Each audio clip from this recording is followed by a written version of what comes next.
الحمدللہ وکفا والصلاة والسلام علی عباده الذین اصطفى خصوصا علی افضلہم وخاتم النبیین محمد الامین وعلی آلہ وصحبہ اجمعین اما بعد۔ آج ہمیں اولاً تو کل کے درس کا قرض ادا کرنا ہے، یعنی سورۃ الفجر کی آخری 4 آیات جن میں ایک نہایت اہم مضمون وارد ہوا ہے نفسیات انسانی کے اعتبار سے۔ اس کے بعد ہمارا آج کا اصل سبق جو ہے وہ سورۃ البلد پر مشتمل ہے۔ سورۃ الفجر کی ہم نے تلاوت کل کر لی تھی، اب ہم پہلے تلاوت کر رہے ہیں سورہ بلد کی۔ اعوذ باللہ من الشیطان الرجیم، بسم اللہ الرحمن الرحیم۔ لا اقسم بهذا البلد وانت حل بهذا البلد ووالد وما ولد لقد خلقنا الانسان في كبد ايحسب ان لن يقدر عليه احد يقول اهلكت مالا لبدا ايحسب ان لم يره احد الم نجعل له عينين ولسانا وشفتين وهديناه النجدين فلاقتحم العقبة وما أدراك ما العقبة فك رقبة أو إطعام في يوم ذي مسغبة یتیما ذا مقربہ او مسکینا ذا متربہ ثم کان من الذین آمنوا وتواصوا بالصبر وتواصوا بالمرحمہ اولئک اصحاب المیمنہ والذین کفروا بآیاتنا هم اصحاب المشأمہ علیہم نار مؤصدہ۔ صدق اللہ العظیم۔ رب اشرح لی صدری ویسر لی امری واحلل عقدۃ من لسانی یفقہوا قولی۔ اللہم ربنا الہمنا رشدنا واعذنا من شرور انفسنا۔ اللہم ارنا الحق حقا وارزقنا اتباعہ وارنا الباطل باطلا وارزقنا اجتنابہ۔ اللہم ربنا زدنا ایمانا وہدا وعلما نافعا وعملا صالحا ورزقا حلالا طیبا۔ اللہم ارحمنا بالقرآن العظیم واجعلہ لنا اماما ونورا وہدا ورحمہ۔ اللہم ذکرنا منہ ما نسینا وعلمنا منہ ما جہلنا وارزقنا تلاوته آناء اللیل وآناء النہار واجعلہ لنا حجتا یا رب العالمین آمین۔ جیسے کہ میں نے عرض کیا، ہمیں آج اولاً کل کے درس کا قرض ادا کرنا ہے۔ سورۃ الفجر کی 26 آیات کا ہم نے ترجمہ کر لیا تھا اور اپنی امکانی حد تک ان کے مضامین پر غور و فکر کر لیا۔ البتہ آخری 4 آیات بقایا ہیں۔ یہ بات میں نے کل کے درس کے اختتام پر بھی عرض کی تھی، ابتدا میں بھی اس کا حوالہ دیا تھا کہ اس سورہ مبارکہ کا جو اصل مضمون ہے وہ اصل میں پہلی 26 آیات میں ہے۔ اس پر انذار کا رنگ غالب ہے۔ اس سورہ مبارکہ میں اہل مکہ اور اس کے گرد و نواح میں جو لوگ آباد تھے ان کے اخلاقی زوال کا جو نقشہ کھینچا گیا ہے۔ کلا بل لا تکرمون الیتیم ولا تحاضون علی طعام المسکین وتأکلون التراث اکلا لما وتحبون المال حبا جما۔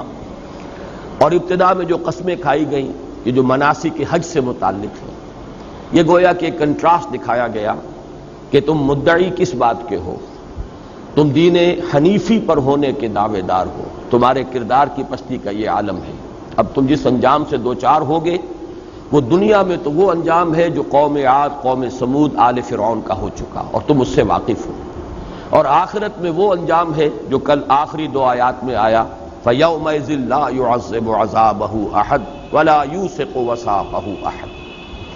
تو یہ ابتدائی بلکہ یوں سمجھیے کہ اکثر و بیشتر حصہ جو ہے اس سورۃ الفجر کا وہ مشتمل ہے اس مضمون پر۔ یہ ایک بڑا نمایاں کنٹراسٹ ہے کہ آخر میں اچانک کچھ ایسے لوگوں کا تذکرہ ہو رہا ہے جن کو نفس مطمئنہ سے تعبیر کیا گیا، اور ان کا جو بلند ترین انجام ہو سکتا ہے انسان کا، حسین ترین انجام، کہ موت کے وقت اللہ تعالیٰ کی طرف سے ان کے لیے تہنیت ہو، مبارکباد ہو، خوش آمدید کے الفاظ ہوں، یا ایتھا النفس المطمئنۃ ارجعی الی ربک راضیۃ مرضیہ فادخلی فی عبادی وادخلی جنتی۔ ویسے تو اس کا اصول جو میں نے اس سے پہلے بھی بہت مرتبہ عرض کیا ہے کہ قرآن مجید میں یہ فوری تقابل کے لیے اکثر جگہ آپ دیکھیں گے جہاں اہل جہنم کا تذکرہ آیا وہاں اہل جنت کا تذکرہ بھی آئے گا، جہاں اہل جنت کا تفصیلاً ذکر آیا وہاں اجمالاً ہی صحیح لیکن کنٹراسٹ کے لیے، فوری تقابل کے لیے، سائملٹینیس کنٹراسٹ کے لیے وہ اہل جہنم کا بھی تذکرہ ہو جائے گا تاکہ فوری تقابل ہو جائے۔ تو ایک تو وہ اصول ہے جس کے تحت کہ یہ 4 آیات وارد ہوں، اور اصل میں ان 4 آیات کا جو معنوی ربط ہے وہ جیسے کہ میں کل ابتدائی تمہیدی اپنی گفتگو میں عرض کر چکا ہوں، وہ سورۃ البلد کے ساتھ ہے۔ اس انجام کو حاصل کرنے کے لیے انسان کو ایک محنت کرنی ہے، ایک سلوک ہے، وہ سلوک ہے جو سورہ بلد میں آ رہا ہے۔ یہی وجہ ہے کہ سورہ بلد میں آغاز میں اس اندھیرے میں جو روشنی کی ایک مدھم سی، ایک دھیمی سی کرن تھی، اس کا ذکر کیا گیا کہ مال کا خرچ کرنا، چاہے وہ ملمے کی نیکی تھی، وہ ریاکاری کے لیے خرچ کرنا تھا، لیکن اس سے بات شروع کی گئی ہے۔ یعنی اسی کو اگر صحیح رخ پر ڈال دیا جائے اور اس کو ایک صحیح راستے پر ڈال دیا جائے، سلوک جسے کہا جاتا ہے، تو پھر انسان اس انجام کا حقدار ہو جائے گا جس پر کہ اختتام ہو رہا ہے سورۃ الفجر کا۔ یا ایتھا النفس المطمئنہ ارجعی الی ربک راضیۃ مرضیہ فادخلی فی عبادی وادخلی جنتی۔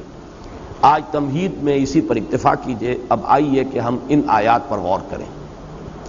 یا ایتھا النفس المطمئنہ، اے وہ جان جو مطمئن رہی، یہ تو اس کا لفظی ترجمہ ہوا، لیکن جیسا کہ میں نے عرض کیا انسانی نفسیات کے بہت ہی اہم حقائق ہیں جو اس ایک لفظ کے پردے میں چھپے ہوئے۔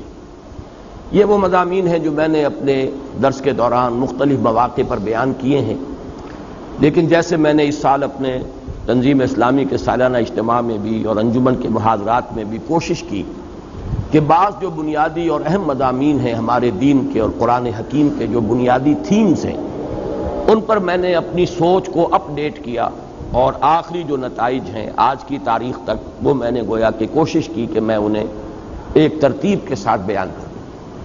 وہی بات میں کرنا چاہتا ہوں اس نفس مطمئنہ کے حوالے سے۔ نفسیات انسانی کے ضمن میں بعض حقائق جو پہلے وقتاً فوقتاً بیان ہوئے ہیں، آج ذرا انہیں ترتیب کے ساتھ، اگرچہ اختصار ملحوظ رہے گا۔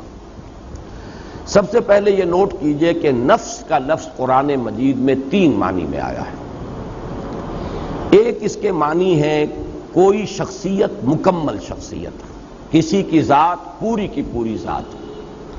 اب شخصیت انسان کی بھی ہے اور ایک شخصیت، ایک ذات اللہ تعالیٰ کی بھی ہے، لہذا یہ لفظ اگرچہ انسانی شخصیت کے لیے تو قرآن مجید میں بے شمار مرتبہ آیا ہے، لیکن میں صرف یہ نوٹ کرا لینا چاہتا ہوں کہ اللہ کے لیے بھی لفظ نفس آیا ہے، حالانکہ ایک اعتبار سے یہ لفظ جو ہے گھٹیا معنی میں استعمال ہوتا ہے، یعنی نفس امارہ، لیکن یہ ہے کہ اللہ تعالیٰ کی ذات کے لیے بھی یہ لفظ قرآن مجید میں 4 مقامات پر آیا ہے، کیونکہ اس سے مراد ہے ذات باری تعالیٰ، ایک پوری شخصیت، جس کو اقبال نے اپنے لیکچرز میں کہا ہے دی انفائنائٹ ایگو، وہ جو ایک خودی ہے، انائے کبیر وہ ایک ذات ہے، وہ ایک شخصیت ہے، وہ صرف کوئی وجود مطلق نہیں ہے، وہ صرف کوئی روح کائنات نہیں ہے، وہ صرف کوئی بے جان مادہ نہیں ہے، بلکہ ایک شخصیت ہے، ایک ذات ہے، مکمل شخصیت، مکمل ذات، انائے کبیر، وہ جو انفائنائٹ ایگو ہے۔ چنانچہ یہ نوٹ کر لیجئے سورہ آل عمران کی آیات نمبر 28 اور نمبر 30 میں 2 مرتبہ یہ الفاظ آئے وَيُحَذِّرُكُمُ اللَّهُ نَفْسَهُ، اللہ ڈراتا ہے تمہیں اپنی ذات سے، یعنی اللہ کی ذات سے، اللہ تعالیٰ تمہیں ڈرا رہا ہے کہ اس سے ڈرو، مجھ سے ڈرو۔ یہاں پر اللہ کی ذات کے لیے 2 مرتبہ نفس کا لفظ آیا وَيُحَذِّرُكُمُ اللَّهُ نَفْسَهُ۔ اسی طریقے سے سورہ انعام میں بھی 2 جگہ پر، آیت نمبر 12 ہے اور آیت نمبر 54، آیت نمبر 12 میں فرمایا کتب علی نفسہ الرحمہ، اللہ تعالیٰ نے اپنی ذات پر واجب کر لی ہے رحمت، رحمت کو اس نے اپنی ذات پر، اپنے آپ پر واجب کر لیا۔ یہ میں اس لیے مثال دے رہا ہوں کہ اپنا آپ، اپنی ذات، اس کے لیے انسانوں کے لیے تو بے شمار مرتبہ لفظ نفس آیا ہے قرآن مجید میں، لیکن ذات باری تعالیٰ کے لیے بھی لفظ نفس کا اطلاق 4 جگہ ہے۔ سورہ انعام کی آیت نمبر 54 میں فرمایا کتب ربکم علی نفسہ الرحمہ، تمہارے رب نے اپنی ذات پر، اپنے آپ پر رحمت واجب کر لی، لکھ لی۔ تو یہ 4 مقامات ہیں قرآن مجید کے جن میں ذات باری تعالیٰ پر بھی لفظ نفس کا اطلاق ہے۔ اور ایک اس وقت ذہن میں آیا ہے کہ یہ نوٹ کرا دوں کہ یہ اصول میں نے بارہا عرض کیا ہے کہ اہم مضامین قرآن مجید میں 2 دفعہ ضرور آتے ہیں۔ اب دیکھیے یحذرکم اللہ نفسہ 2 جگہ آ گیا ایک ہی صورت میں، سورہ آل عمران میں کتب علی نفسہ الرحمہ یا کتب ربکم علی نفسہ الرحمہ، یہ بھی 2 مرتبہ آ گیا سورہ انعام میں۔ تو ایک مفہوم تو لفظ نفس کا ہے کسی کی شخصیت، کسی کی ذات، پوری کی پوری شخصیت پر لفظ نفس کا اطلاق۔ دوسرے معنی میں انسان کی شخصیت کے حیوانی پہلو پر اس لفظ کا اطلاق ہوتا ہے۔ اب اس کے پیچھے وہ پورا فلسفہ جو میں بارہا بیان کر چکا ہوں کہ قرآن مجید سے جو رہنمائی ملتی ہے وہ یہ ہے کہ انسانی شخصیت کمپوزٹ ہے، مرکب وجود ہے انسان کا۔ ایک اس کا حیوانی وجود ہے، وہ خاکی الاصل ہے، زمین سے، مٹی سے، کرسٹ آف دی ارتھ سے جو ہے یہ وجود میں آیا ہے، کلے سے۔ اور ایک اس کا روحانی وجود ہے، وہ عالم امر سے متعلق ہے، اس کا ایک خصوصی ربط اور تعلق ہے ذات باری تعالیٰ کے ساتھ۔ وَنَفَخْتُ فِيهِ مِن رُوحِي، یہ دونوں بڑے متضاد ہیں اپنے تقاضوں کے اعتبار سے بھی اور اپنے اوریجن کے اعتبار سے بھی۔ ایک کا منبع زمین ہے، ایک کا جو بھی جہاں سے اس کا تعلق ہے وہ عالم علوی ہے، وہ بلند عالم ہے۔ اس میں یوں سمجھ لیجئے کہ انسانی شخصیت کا جو حیوانی پہلو ہے اس کے لیے لفظ نفس آتا ہے۔ یہی وجہ ہے کہ اس حیوانی پہلو کا اگر خلاصہ اور لب لباب آپ کہیں گے تو وہ ہے جان، حیات، جو حیوانات میں بھی ہے۔ کتے میں بھی جان ہے، بلی میں بھی جان ہے، گھوڑے میں بھی جان ہے، گدھے میں بھی جان ہے، گھاس کے تنکے میں بھی جان ہے۔ یہ تمام جو ہے، چاہے وہ نباتاتی حیات ہو اور چاہے وہ حیواناتی حیات ہو، زمینی حیات جو ہے، اس میں زندگی جو ہے قدر مشترک ہے۔ انسان کا بھی جو حیوانی وجود ہے وہ صرف جسم نہیں، جسم جمع حیات، یہ زندگی جو ہے یہ ہے در حقیقت جو حیوان انسان ہے۔ تو اس کا چونکہ لب لباب جو ہے اس حیوانی وجود کا وہ ہے جان، لائف، حیات۔ اس لیے سورہ انعام ہی کی آیت نمبر 93 میں فرمایا گیا کہ فرشتے جب روح قبض کرنے کے لیے، جان نکالنے کے لیے آتے ہیں۔ اب یہ روح قبض کرنے کا لفظ بھی میری زبان پر آ گیا غلط العام کے اعتبار سے، حالانکہ اس وقت جان قبض کی جاتی ہے، جان نکالی جاتی ہے، روح کا معاملہ نہیں ہے، وہ ایک علیحدہ بحث ہے۔ اس کے لیے جو الفاظ آئے ہیں اخرجوا انفسکم الیوم تجزون عذاب الہون، نکالو اپنی جانیں، آج تمہیں عذاب دیا جائے گا جو رسوائی والا عذاب ہے، رسوا کن عذاب ہے۔ تو جان جب نکلتی ہے اس حیوانی وجود میں سے تو وجود تو یہی رہ گیا، جسم تو رہ گیا یہ، لیکن جسم تو در حقیقت مٹی کا ایک ڈھیر ہے، مٹی سے آیا ہے۔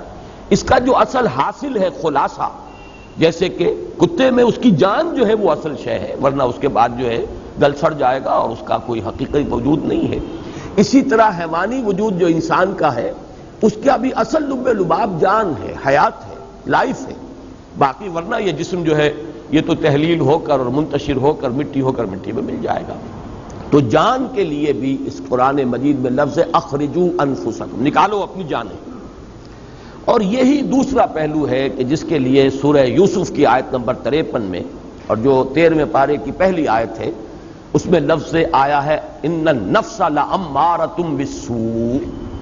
چونکہ یہ حیوانی وجود ہے انسان کا، تو جو حیوانی جبلتیں ہیں، جو اینیمل انسٹنکٹس ہیں، جو محرکات عمل ہے حیوانی، وہ سب کے سب اس کے ساتھ متعلق ہیں۔ یہ ہمارے حقیقی وجود کا ایک رخ ہے، ایک پہلو ہے۔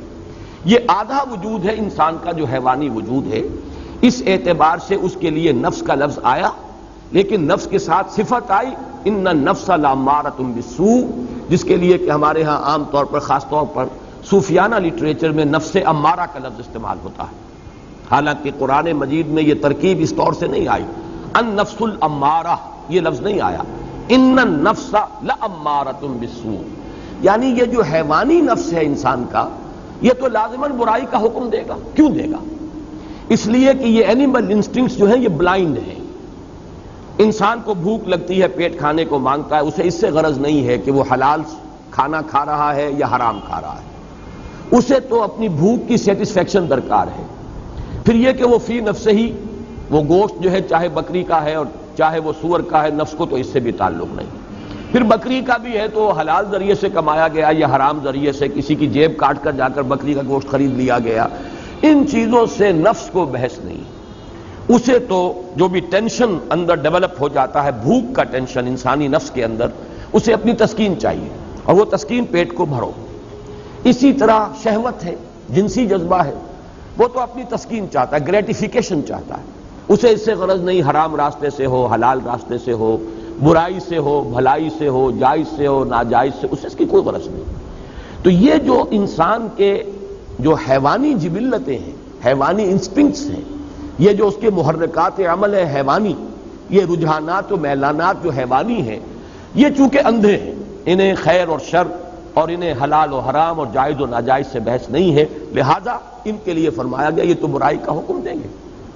پھر ان کے اندر بعض وہ جبلتیں بھی ہیں، جیسے کہ ایڈلر نے جس کو کہ آئیڈینٹیفائی کیا، دی ارج ٹو ڈومینیٹ، انسان چاہتا ہے کہ غلبہ حاصل کرے، دوسروں پر تفوق، حب تفوق۔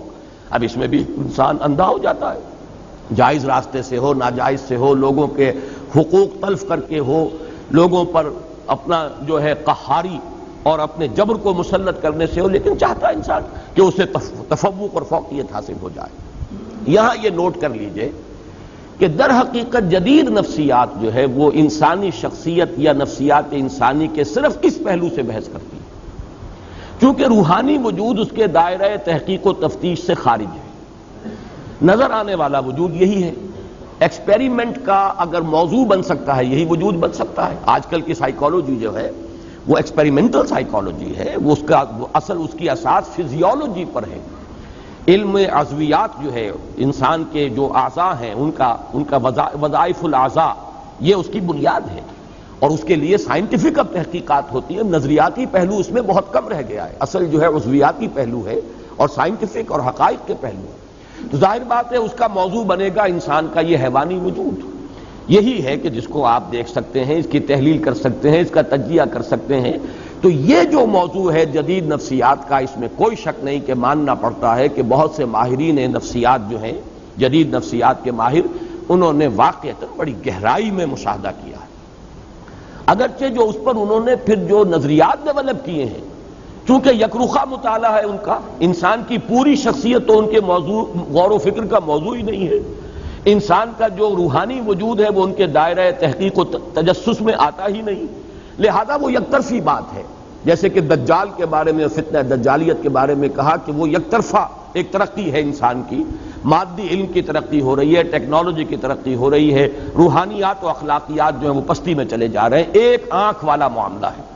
وہ آنکھ خوب کھلی ہوئی ہے، چاہے وہ فرائیڈ ہو، چاہے وہ ایڈلر ہو، چاہے وہ میکڈوگل ہو، چاہے وہ ینگ ہو، چاہے وہ مارکس ہو، ان تمام مفکرین نے نفسیات انسانی کا جو جائزہ لیا ہے تو ایکویٹی آف آبزرویشن جس کو ہم کہیں گے، ایکویٹی آف ویژن، دیکھا بہت ہے، بہت ایکیوٹلی مشاہدہ کیا، اس میں کوئی شک نہیں، لیکن یہ کہ اس پر پھر جو نظریات انہوں نے بنائے ہیں میں ان کی تائید نہیں کر رہا، اس وقت جو تحسین کر رہا ہوں وہ صرف ان کے گہرے مشاہدے کی، لیکن یہ کہ یہ بات نوٹ کر لیجئے کہ ان کا یہ سارا مطالعہ انسان کی حیوانی نفسیات سے متعلق ہے، انسان کی اصل انسانی نفسیات جن کو ہم کہہ سکتے ہیں کہ وہ انسان کے روحانی وجود سے متعلق ہیں، اس کے ضمن میں وہ در حقیقت ان کی تحقیق اور جستجو کا میدان ہے ہی نہیں۔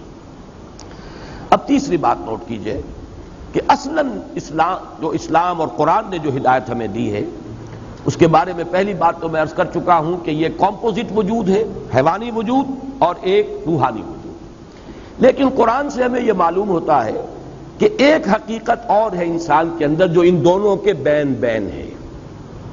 انسان کا ایک وجود روحانی وجود، ایک حیوانی وجود، حیوانی داعیات، حیوانی محرکات، حیوانی رجحانات، حیوانی میلانات، حیوانی محرکات عمل، روح اس کے تقاضے، اس کی پل، وہ بلندی کی طرف لے جانا چاہتی ہے انسان کو، یہ پستی کی طرف لے جانا چاہتے ہیں انسان کو، لیکن ان دونوں کے مابین ایک پل اپورڈ ہے، ایک پل ڈاؤن ورڈ ہے، دونوں کے مابین ایک اور لطیف حقیقت ہے انسانی وجود کی، جس کو کہا جاتا ہے قلب۔ اب یہ لطیف حقیقت کا جو لفظ میں نے استعمال کیا ہے، صوفیہ اسی کو استعمال کرتے ہیں لطائف۔ لطائف ثلاثہ کا میں قائل ہوں کہ قرآن مجید سے مجھے ان کا ثبوت ملا ہے۔ بعض صوفیہ نے لطائف خمسہ، لطائف ستہ، وہ اور بھی کچھ چیزیں ہیں کہ جن پر گفتگو کی ہے، لیکن بہرحال میں یا تو یہ کہ یہ سمجھ لیجئے کہ میں اپنے قصور فہم کا اعتراف کر رہا ہوں۔ بہرحال مجھے قرآن مجید کے اندر ان کا سراغ نہیں ملا۔ نفس جس کے بارے میں پوچھ چکا، اور جدید ماہرین نفسیات کی ساری گفتگو، بحث، تفتیش، تجسس وہ صرف اسی سے متعلق ہے۔ لطیفہ روح جو بلند ہے اور لطیفہ قلب۔ اب میں آپ کو پہلے یہ عرض کر دوں کہ ان کا ایک بڑا ہی ایک ربط قائم ہوتا ہے، جو فرائیڈ نے جو 3 لیولز معین کیے ہیں انسانی شخصیت کے، اور یہ میں نے جیسا کہ ابھی عرض کیا کہ میں اس کے مشاہدے کی گہرائی کا اور ایکویٹی آف آبزرویشن کا بہت قائل ہوں، اگرچہ جو نظریات اوپر اس نے بنائے ہیں وہ بڑے گمراہ کن ہیں، لیکن بنیادی آبزرویشن صحیح ہے۔ انسانی نفس میں اس کے محرکات کے اعتبار سے 3 لیولز آئیڈینٹیفائی کیے فرائیڈ نے۔ لوئسٹ ہے اڈ اور لیبیڈو۔ اڈ یا لیبیڈو یہ کیا ہے؟ یہ حیوانی جبلتیں، حیوانی تقاضے، انسان کا جو حیوانی وجود ہے اس کا جو میلان ہے، اس کا جو رجحان ہے، یہ کیا ہے؟ اڈ اور لیبیڈو، جس کا تعلق ہے بطن سے، فرج سے، حیوانی تقاضوں سے۔ اس سے بلند تر سطح پر وہ کہتا ہے ایگو، خودی، کوئی اور شے ہے جو کنٹرول کرتی ہے لیبیڈو کو، اڈ کو، لیبیڈو کو کنٹرول کرنے والا کوئی ہے انسان کے اندر، جس کو وہ ایگو سے تعبیر کرتا ہے۔ اور اس سے اوپر ایک اور شے کو آپ نے مشاہدہ کیا اور اس کو وہ تعبیر کرتا ہے سپر ایگو۔ اس ایگو سے اوپر بھی ایک ایگو ہے، ایک اور بلند تر خودی ہے، ایک خودی عام ہے اور ایک خودی اس سے بھی بلند ہے، سپر ایگو۔ اس سپر ایگو کی جو توجیہ اس نے کی ہے وہ گمراہ کن ہے، لیکن میں جو اس وقت اس کی طرف تعریف کر رہا ہوں وہ اس اعتبار سے کہ 3 لیولز کو جو اس نے آبزرو کیا اور آئیڈینٹیفائی کیا، یہ بھی اس کے مشاہدے کی گہرائی جو ہے اور اس کے اوپر دلالت کرتا۔ ان لطائف ثلاثہ جو کورسپونڈنگلی قرآن مجید میں آئے ہیں، وہ نفس امارہ یا حیوانی نفس، یہ ہے اڈ یا لیبیڈو۔ ایگو یہ قلب ہے، لطیفہ قلب، اور سپر ایگو یہ در حقیقت لطیفہ روح ہے۔ یہ 3 لطائف ہیں انسان کے اندر۔ اب نوٹ کیجئے اس کو، روح کا مسکن ہے قلب، روح مکین ہے قلب کی، اور باقی پورا وجود حیوانی جو ہے وہ گویا کہ وہ انسان کے اڈ یا لیبیڈو سے عبارت ہے، وہ نفس امارہ ہے۔ اب قرآن مجید جو ہمارے سامنے حقائق بیان کرتا ہے، ان کو اگر اس ترتیب سے میں بیان کروں تو یوں ہے کہ قلب منبع ارادہ ہے۔ ہمارے وجود میں ارادہ جو ہے اس کا منبع اور سرچشمہ دل ہے، قلب ہے۔ وہ جو غالب نے کہا جانتا ہوں ثواب طاعت و زہد پر طبیعت ادھر نہیں آتی، دل نہیں مانتا، دل نہیں راغب ہو رہا، دل مان جائے تو بس پھر تو ہر معاملہ درست ہو جائے گا۔ یہ دل جسے ہم کہتے ہیں یہ قلب منبع ارادہ ہے۔ البتہ اس قلب کے اوپر، اور دیکھیے لفظ قلب کیا ہے، قلب کا مادہ ہے جس کے معنی ہے بدلنا۔ جیسے اس دل کو میں نے بارہا عرض کیا ہے، یہ ہمارے جسم کا ایسا عضو ہے، یہ قلب، اسے کبھی آرام نہیں ہے، باقی تمام اعضاء کو آرام ملتا ہے، ہمارے تمام خلیات جو ہیں انہیں آرام ملتا ہے، دماغ بھی آرام کرتا ہے، کم سے کم 2-3 گھنٹے سوتا ہے، نہ خواب دیکھتا ہے نہ کچھ اور سوچتا ہے، لیکن یہ کہ اس کے بعد اس کا آرام پورا ہو جاتا تو خواب دیکھنا شروع کر دیتا۔ آپ سو رہے ہیں لیکن خواب دیکھ رہا ہے، وہ دماغ چل پڑا اس کی مشین، لیکن کچھ عرصہ اسے آرام کا درکار ہے، سوائے اس قلب کے کہ اس کے آرام کا مطلب موت ہے، فزیکل ڈیتھ۔ لہذا یہ ہر وقت کبھی سکڑ رہا ہے اور کبھی وہ پھیل رہا ہے، اس کے لیے ہر وقت تبدیلی کی کیفیت ہے، تو اس سے بھی ایک اس کے لفظ کا مناسبت قائم ہوتی ہے اس کی حقیقت کے ساتھ۔ اس قلب کے اوپر 2 اثرات پڑتے ہیں، ایک طرف روح کے اثرات پڑ رہے ہیں اور دوسری طرف نفس امارہ کی پل ہے اس پر، اور اس کو صحیح تر تعبیر کریں گے ہم ایمانی حقائق کی روشنی میں کہ یہ قلب جو ہے اس کے اندر روح انسانی ہے، جو روح ربانی ہے حقیقت کے اعتبار سے، نفخت فیہ من روحی، یا تو یہ قلب جو ہے شفاف آئینے کے مانند ہوتا ہے جس میں سے اس روح کے انوار چھن چھن کر پورے وجود کو نورانی بنا دیتے ہیں۔ نفس امارہ کی گرفت نہیں ہے قلب پر، بلکہ جو انوار روح ہیں، روح کے انوار وہ قلب کے آئینے میں سے، شفاف آئینے میں سے چھن چھن کر باہر آ رہے ہیں اور پورے وجود کو منور کر دیا ہے۔ یا یہ ہے کہ اڈ یا لیبیٹو، نفس امارہ کا اتنا تسلط ہو گیا ہے قلب پر، اس کی شہوت، اس کی خواہشات، اس کی دنیاوی جو تمنائیں اور آرزوئیں ہیں، طول عمل ہے، اس سب نے اس قلب کو سیاہ کر دیا، یا جیسے حدیث میں آتا ہے قلب کو بند کر دیا۔ حضور نے باقاعدہ مٹھی بند کی۔ انسان جب گناہ کرتا ہے تو ایک داغ پڑ جاتا ہے، پھر گناہ کرتا ہے پھر دوسرا داغ پڑ گیا، توبہ کرتا ہے تو دھل جاتا ہے داغ، توبہ نہیں کرتا تو داغ پر داغ، یہاں تک کہ اسے ہم یہ بھی کہہ سکتے ہیں کہ وہ سیاہ ہو جاتا ہے۔ اگر سیاہ ہو گیا ہے تو اب روح جو ہے اندر دفن ہو گئی، اس کا نور اب نکل کر وجود انسانی میں سرایت نہیں کر سکتا۔ اب یہ ظلمت ہی ظلمت ہے، تاریکی ہی تاریکی ہے، وجود حیوانی جو ہے اس کے اندر اب کوئی نورانیت باقی نہیں رہے گا۔ یہ ہے وہ کیفیت جس کو حضور نے فرمایا پھر دل بند ہو جاتا ہے، اور اسی کو قرآن کہتا ہے ختم اللہ علی قلوبہم وعلی سمعہم، جب کسی تھیلی کو بند کر دیتے ہیں تو اوپر مہر لگا دیتے ہیں، اب کوئی شے اس میں نہ نکلے گی نہ اس کے اندر داخل ہوگی۔ تو دل میں سے نہیں نکل سکتے انوار روح کے، اور دل میں داخل نہیں ہو سکتی کوئی نصیحت، کوئی موعظت، اس لیے کہ مہر لگ چکی ہے۔ یہ کیفیت کیا ہے؟ یہ وہ کیفیت ہے کہ قلب انسانی پر فیصلہ کن غلبہ ہو گیا ہے۔ جو حیوانی میلانات ہیں، ظلمات نفس ہیں، انہوں نے ایسا تسلط کر لیا ہے کہ یا تو یوں کہیے کہ اس پر کوٹنگ آ گئی ہے، سختی آ گئی ہے دل کے اوپر، یا وہ دل کا جو باہر کا حصہ ہے وہ اتنا سیاہ ہو گیا ہے، اتنا بند ہو گیا ہے دل کہ اب اندر جو روح ہے وہ دفن ہو کر رہ گئی۔ اس کو نوٹ کر لیجئے، لفظ دفن میں خاص طور پر استعمال کر رہا ہوں اس لیے کہ ذرا آگے ہم چلیں گے۔ قد افلح من زکاہا وقد خاب من دساہا، دسا یا دسو کے معنی ہے کسی شے کو دفن کر دینا، یہ لفظ آگے آ جائے گا، اب تیسری ہی صورت ہے، بلکہ اگلے ہفتے انشاءاللہ ہفتے کو ہم یہ سورۃ الشمس پڑھیں گے۔ اور یا پھر دوسری شکل ہے جو میں نے عرض کیا کہ اگر آئینہ قلب صاف اور شفاف ہے تو روح کے انوار اس میں سے نکل رہے ہیں اور اس نے پورے وجود حیوانی کو منور کر دیا ہے۔ یہ ہے دو ایکسٹریم کنڈیشنز۔ اس دوسری کنڈیشن کی ایکسٹریم صورت جو ہے وہ ہے شخصیت محمدی صلی اللہ علیہ وسلم۔ یہ نہیں تھا کہ آپ کے ساتھ نفس تھا نہیں، یہ نہیں تھا کہ آپ کے اندر جو ہے جسمانی تقاضے تھے نہیں، یہ نہیں تھا کہ آپ کو بھوک نہیں لگتی تھی یا آپ کے اندر جو ہے وہ جنسی تقاضا نہیں، سب تھے، لیکن یہ کہ اس سب کے اوپر روح محمدی کے انوار ایسے فیصلہ کن طور پر غالب ہو چکے تھے کہ پورا وجود نورانی ہو چکا تھا۔ اس اعتبار سے حضور کو اگر نور مجسم کہا جائے تو مجھے کوئی اعتراض نہیں اس معنی میں۔ وہ جس کو آگے بڑھا کر جو فلسفے اس پر ایجاد کر لیے گئے وہ علیحدہ شے ہے، لیکن اس معنی میں کہ روح محمدی صلی اللہ علیہ وسلم اتنی اس کی نورانیت قوی ہے، اور جو نفس ہے وہ حضور نے اس طور سے اس پر قابو پا لیا کہ روح کے انوار سے آپ کا پورا وجود جو ہے وہ منور ہو گیا۔ اس کے لیے سورہ نور کی وہ جو رکوع ہے، 5واں رکوع، اس میں جو تعبیر آئی ہے اسے ذہن میں تازہ کر لیجئے، نور علی نور، یہ تو انوار ہی انوار ہیں پورے وجود کے اندر، بتمام و کمال تو یہ ذات محمدی ہے صلی اللہ علیہ وسلم، لیکن یہ کہ اسی راستے پر چلنے والے اور بھی لوگ ہوں گے۔ نور کی انٹینسٹی تو وہ نہیں ہوگی جو نور محمدی کی ہے صلی اللہ علیہ وسلم، لیکن یہ کہ پورے وجود انسانی کا نورانی ہو جانا کم تر انٹینسٹی کے ساتھ، یہ بالکل معقول بات ہے، سمجھ میں آنے والی بات ہے۔ اور دوسری جو ایکسٹریم کیفیت ہے اس کے لیے ظلمات بعضها فوق بعض، تاریکیوں پر تاریکیاں۔ نور جو ہے روح کا وہ تو دفن ہو چکا، اس کے اوپر تو قلب کے اوپر کرسٹ آ چکا، سختی آ چکی۔ ثم قست قلوبکم فہی کالحجارۃ او اشد قسوہ، پتھر سے زیادہ سخت ہو چکے، یا آئینہ قلب سیاہ ہو چکا، زنگ آ چکا۔ کلا بل ران علی قلوبہم ما کانوا یکسبون، یہ سورہ مطففین میں ہم پڑھائے ہیں، یا حضور نے جیسے فرمایا کہ دل بند ہو گیا، اب اس پر مہر کر دی گئی۔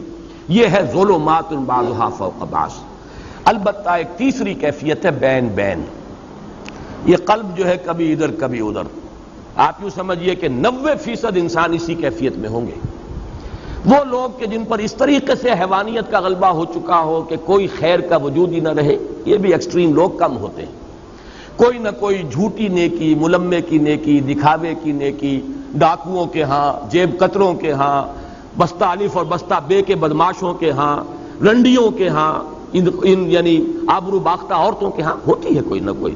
محرم آیا تو کالے کپڑے پہن کر اور وہ سبیلیں لگائیں گی اور آئیں گی اور تعزیوں میں چلے، کچھ نہ کچھ ہے اپنے نفس کو دھوکہ دینے کے لیے کوئی نہ کوئی خیر جو ہے اس کا انسان اہتمام کرتا ہے۔ اسی کا ذکر آ رہا ہے سورہ بلد میں، اہلکت مالا لبدا، میں نے تو بڑا مال لگا دیا، خرچ کر دیا، میں نے تو خیر کے کاموں میں، بھلائی میں، مسکینوں کو کھلانے میں بڑے بڑے لنگر کھولے۔ یہ سب کام ہے کس کے ساتھ؟ بدی کے ساتھ۔ بدی بھی ہے، حرام خوری بھی ہے، سمگلنگ بھی ہو رہی ہے، اور بھی جو بھی سودی کاروبار بھی ہو رہا ہے، لیکن مسجدوں کو چندے بھی دیے جا رہے ہیں، دارالعلوموں کی سرپرستی بھی ہو رہی ہے۔ تو اکثر و بیشتر آپ کو ملے گا گڈمڈ معاملہ کہ کچھ نیکی کی طرف بھی ہے اور کچھ بدی کی طرف بھی ہے۔ یہ ہے جس کو قرآن تعبیر کرتا ہے نفس لوامہ۔ لا اقسم بیوم القیامہ ولا اقسم بالنفس اللوامہ۔ اس لیے کہ یہ روح جو ہے اس کا اثر کیا ہوتا ہے انسان پر؟ یا تو مثبت اثر ہے، نیکی کی طرف کھینچتی ہے، اس لیے کہ اس کا منبع جو ہے وہ خیر کل ہے، ذات باری تعالیٰ سے اس کا تعلق ہے تو خیر کی طرف بلائے گی۔ دوسرے یہ، اور اسی اعتبار سے مغرب کے فلسفے میں ڈیوائن سپارک کا جو لفظ آتا ہے ادب میں، انسان کے اندر ایک روح ملکوتی ہے، ایک شعلہ ملکوتی ہے، حیوانات سے ممتاز ہو جاتا ہے انسان اس اعتبار سے کہ انسان کے اندر ایک شعلہ ملکوتی موجود ہے، ڈیوائن سپارک موجود ہے۔ حیوان کوئی ایسا نہیں ہوگا، کوئی کتا اپنی ہڈی پر دوسرے کتے کو بس پڑتے نہیں آنے دے گا، لیکن انسان ہو سکتا ہے کہ ایک روٹی اس کے پاس ہو اور کوئی اور بھوکا آئے تو وہ آدھی اس کو دے دے یا چوتھائی دے دے، کچھ نہ کچھ دے دے۔ معلوم ہوا کہ انسان حیوان سے ممیز ہے، انسان کے اندر کوئی اور شے ہے، حیوانی جبلتوں اور حیوانی تقاضوں سے بلندتر کوئی حقیقت انسان کی ہے، جس کو کہ مغرب کے ادیبوں نے بھی مانا، اس سے کہا ہے کہ وہ ڈیوائن سپارک ہے۔ بہرحال نفس، یہ جو روح ہے انسان کے اندر، اس کا مثبت تقاضا کیا ہے؟ خیر کی طرف دعوت، اور منفی اس کا مظہر کیا ہے؟ جب انسان کسی برے کام کا ارتکاب کرتا ہے تو ملامت، اسی کو آپ کہتے ہیں کانشنس، اسی کو آپ کہتے ہیں ضمیر، اسی کو قرآن نے کہا ہے نفس لوامہ، لا اقسم بیوم القیامہ ولا اقسم بالنفس اللوامہ، یہ نفس لوامہ ہے۔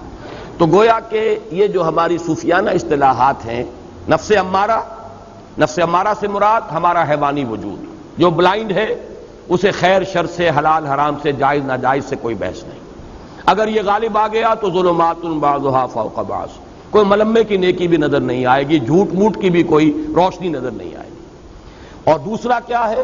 اگر انسان کچھ خیر کی طرف بھی چلتا ہے اپنی روح کے تقاضے کے تحت، اور اگر کوئی برا کام کرتا ہے، نفس کا غلبہ ہو گیا، شہوات کا غلبہ ہو گیا، خواہشات کا غلبہ ہو گیا، بری حرکت سرزد ہو گئی، تو پھر اندر سے وہ روح جو ہے ملامت کرتی ہے، وہ ضمیر جو ہے، مائی کانشنس از بائٹنگ می، میرا ضمیر مجھے ملامت کر رہا، یہ نفس لوامہ ہے۔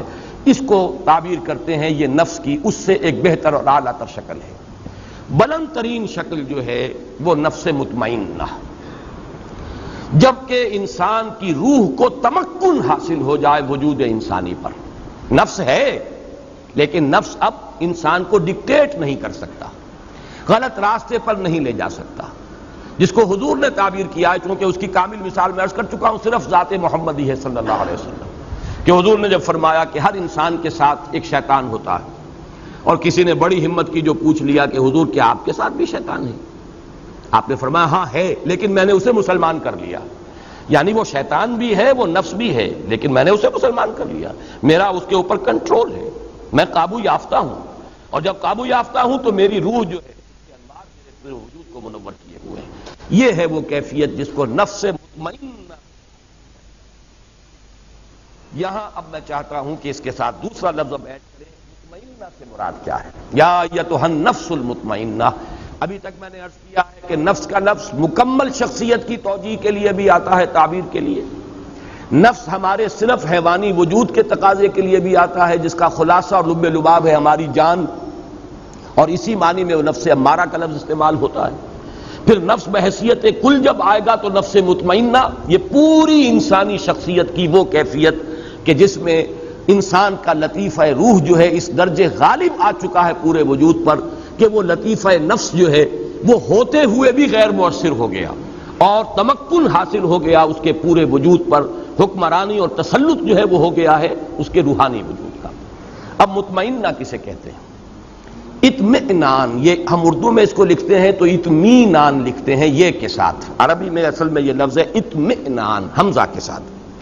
هو الاستقرار والثبات، کسی چیز پر جم جانا، یہ ہے در حقیقت اطمینان کا اصل مطلب۔ اس اطمینان کے دو رخ ہیں، اور یہ میں اس مرتبہ اپنے حقیقت ایمان والی بحث میں ایمان کا امن سے تعلق اس میں تفصیل سے بیان کر چکا ہوں اس مرتبہ کے محاضرات میں۔ انسان کو دو قسم کے اطمینان درکار ہیں، ایک ذہنی اطمینان اور اس کو ہم ذہنی سکون سے بھی تعبیر کرتے ہیں، ایک قلبی اطمینان یا قلبی سکون، اسے اطمینان کہیں، سکون کہیں، امن کہیں، تینوں الفاظ یہاں ہم معنی ہو جائیں گے۔ ذہنی اطمینان، قلبی اطمینان، ذہنی سکون، قلبی سکون، ذہنی امن اور قلبی امن۔ ذہنی امن کیا ہے؟ اس کائنات کے جو اصل بنیادی حقائق ہیں ان پر انسان کا دل ٹھک جائے، اللہ ہے، ہست، اللہ ہے، مجھے یقیناً اس کے حضور میں جانا ہے، میں وہیں سے آیا ہوں، انا للہ و انا الیہ راجعون، میری اصل زندگی آخرت کی زندگی ہے، مرنے کے بعد جی اٹھنا ہے۔ یہ جب ہے ہو جاتا ہے، اب اس میں شکوک نہ رہے، شبہات نہ رہے، وہ بات نہ ہو کہ ان نظن الا ظنا وما نحن بمستيقنين، گمان سا تو ہوتا ہے لیکن یقین نہیں ہوتا، یہ نہیں، بلکہ جسے کہا گیا سورہ حجرات میں انما المؤمنون الذين آمنوا بالله ورسوله ثم لم يرتابوا، پھر شک ہرگز نہ کرے۔ یہ ہے ذہنی اطمینان، انسان کو معلوم ہے میں کہاں سے آیا ہوں، کہاں جا رہا ہوں، مبدأ و معاد، جس کے لیے میں نے وہ شعر سنایا ہے بارہا کہ اگر یہ انسان کو معلوم نہیں تو اس کی مثال اس بے لنگر کے جہاز کی سی ہے۔ ایک ایسا مسافر جسے یہی معلوم نہیں میں چلا کہاں سے تھا، میرا گھر کہاں ہے اور جا کہاں رہا تھا، جس کی یادداشت کہیں، میموری جو ہے اس کی کہیں اثناء سفر میں اس کی زائل ہو گئی، اسے یاد ہی نہ رہا، اس کی کیفیت کیا ہے؟ نہ ہاتھ باغ پہ ہے نہ پا ہے رکاب میں، البتہ یہ کہ وہ رخش عمر جو ہے وہ چل رہی ہے، رو میں ہے رخش عمر، کہاں دیکھیے تھمیں، کیا معلوم کہاں جا کے رک جائے گی، یا جس کی بہتر تعبیر یہ ہے کہ نہ ابتدا کی خبر ہے نہ انتہا معلوم، رہا یہ وہم کہ ہم ہیں تو یہ بھی کیا معلوم۔ یہ اسکیپٹسزم ہے، ایگنوسٹسزم ہے، لا ادریت ہے، ارتیابیت ہے، اس شکوک ہے، شبہات ہیں، کسی شے پر یقین نہیں، یہ ذہنی خلجان ہے انسان کا۔ اور قلبی اطمینان کیا ہے؟ قرآن مجید کی اصطلاح میں اس کا نام ہے زوال خوف و حزن، نہ خوف رہے نہ حزن رہے، کچھ نہیں ہوگا جب تک کہ اللہ کا اذن نہ ہو، وہ میرا مولا ہے، ہوا مولانا، تو کس بات کا خوف؟ جو ہوگا خیر ہوگا، اس لیے کہ بیدک الخیر، اللہ کے ہاتھ میں خیر ہی خیر ہے، تو ڈر کس کا؟ اور جو کچھ ہوا اس کے کیے سے ہوا، اس کے فیصلے سے ہوا، اس میں یقیناً خیر ہے، راضی برضائے رب، اللہ کی رضا پر انسان راضی ہے۔ زوال خوف و حزن یہ ہے قلب کا اطمینان۔ تو نفس مطمئنہ اصل میں اسے کہا جائے گا، یہ در حقیقت معرفت اور ایمان ہی کی انٹینسٹی کا نام ہے۔